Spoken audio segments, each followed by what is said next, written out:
নমস্কার বন্ধুরা, সবাই কেমন আছো? আশা করি সবাই ভালো আছো। আজকের আমি আমার বাটা মশলা চ্যানেল নিয়ে আবার তোমাদের কাছে চলে এসেছি। আজকের একটি সুন্দর রেসিপি, সেটি হচ্ছে ফিশ ফ্রাই, তাওয়া ফিশ ফ্রাই। খুবই টেস্টফুল এবং মজাদার এটা রেসিপি। তোমরা ঘরে ট্রাই করবে অবশ্যই, খুবই সুন্দর লাগবে। এখানে আমি বাটা মাছ নিয়েছি 3 পিস, একটু বড় সাইজেরই আছে। চলো দেখে নাও কী ম্যারিনেশন কী দিয়ে করছি আমি। এখানে আমি কাশ্মীরি লঙ্কা গুঁড়ো, হলুদ গুঁড়ো, জিরে গুঁড়ো, কোরিয়ান্ডার গুঁড়ো আর ফিশ মশলা আর একটু ব্ল্যাক পেপার, সল্ট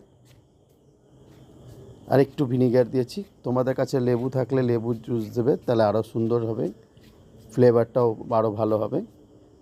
আমার কাছে লেবু ছিল না বলে তাই জন্য আমি ভিনিগার ঢেলেছি। এবার আমি দিয়ে দিয়েছি একটু আদা রসুন পেস্ট 1 টেবিল স্পুন। এটাকে আমি ভালো করে মিক্স করে নেব। মিক্স করে নেওয়ার পরে আমি একটু মাস্টার্ড অয়েল ঢালবো। Mustard oil just 1 tablespoon ঢাললেই হবে। তারপরে আমি সুন্দরভাবে মশলাটাকে মিক্স করে নেব। আর ভালো করে মাছটাকে আমি এই মশলা দিয়ে ম্যারিনেশন করে নেব। মাছে যে আমি চিড়াগুলো মেরেছি, সেই চিড়াগুলোই আমি ভালোভাবে মশলাগুলো ঢুকিয়ে দেব, তাতে আমার তাওয়া ফ্রাই টেস্টফুল হবে। এটি খুবই সুন্দর মশলা এবং টেস্টফুল মশলা, তোমরা ঘরে ট্রাই করবে। যে কোনো মাছেই তোমরা এই মশলা ইউজ করতে পারো যদি তোমাদের ফ্রাই খাওয়ার ইচ্ছা হয়, বা কোনো ব্রেড ক্রাম্বস কিছু দিয়ে যদি ফ্রাই করার ইচ্ছা হয়, খুবই সুন্দর লাগবে। মাছগুলো আমার ম্যারিনেশন করা হয়ে গেছে, কিন্তু আমি ম্যারিনেশন করে এখনই ফ্রাই করব না। কমসে কম আমি আধা ঘন্টা থেকে 1 ঘন্টা আমি মাছগুলোকে এরকম ম্যারিনেশন করে আমি রেখে দেবো, দিয়ে তারপরে আমি তাওয়া ফ্রাই স্টার্ট করব। দেখো আমি এখানে 2 থেকে 3 টেবিল স্পুন আমি অয়েল নিয়ে নিয়েছি, মাস্টার্ড অয়েল। মাছগুলোকে আমি সুন্দরভাবে ফ্রাই করব, কিন্তু এই মাছ ফ্রাই করার সময় আমাকে খুবই কেয়ারফুলি হতে হবে, কেননা মাছগুলো ভেঙে যাওয়ার ভয় আছে, যেহেতু আমি চেরা মেরেছি। আর এর সঙ্গে সঙ্গে তোমাদের আমি একটু ওই ইয়োগার্ট সসটা দেখাবো। তোমরা ঘরে ওটা বানিয়ে খাবে, খুবই সুন্দর লাগবে। যদি তোমাদের ইচ্ছা হয় গ্রিন চাটনি ইউজ করা, গ্রিন চাটনিও ইউজ করতে পারো, কিন্তু ওটা একটা ইউনিক গ্রিন চাটনি আমরা সবাই ইউজ করে থাকি, তাই জন্য আমি ওটাও দিয়েছি। দেখো মাছগুলো খুবই সূক্ষ্মভাবে আমাকে পাল্টি মারতে হচ্ছে, তোমরাও কিন্তু ঠিক সেরকমভাবেই করবে, নাহলে মাছগুলো ভেঙে যাবে। ইয়োগার্ট সসটা খুবই সুন্দর, খুবই টেস্টফুল,